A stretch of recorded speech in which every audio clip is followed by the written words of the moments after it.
Assalamualaikum warahmatullahi wabarakatuh. Sehat selalu buat teman-temanku semua.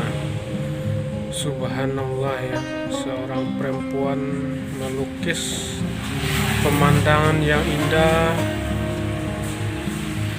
Ada sesuatu nama yang sangat mulia di sana ya teman-teman, yaitunya nama Baginda Rasulullah Sallallahu Alaihi Wasallam ya teman-teman.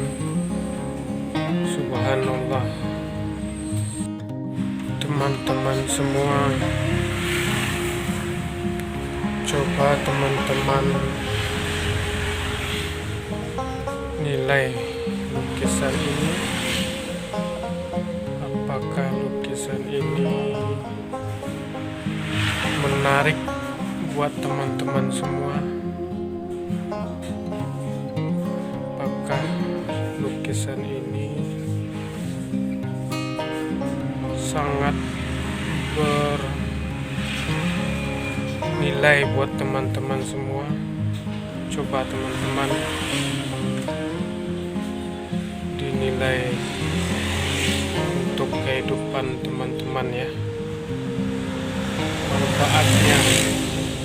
Manfaat lukisan ini sangat berarti kalau bagi saya teman-teman. Subhanallah.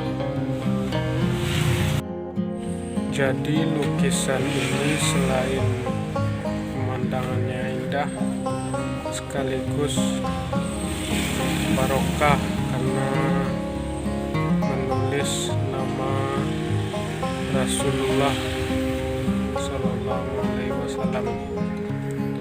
Ini sangat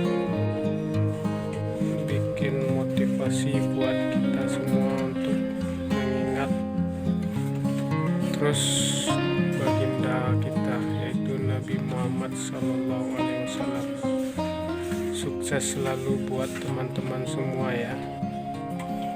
Amin ya rabbal alamin. Assalamualaikum warahmatullahi wabarakatuh.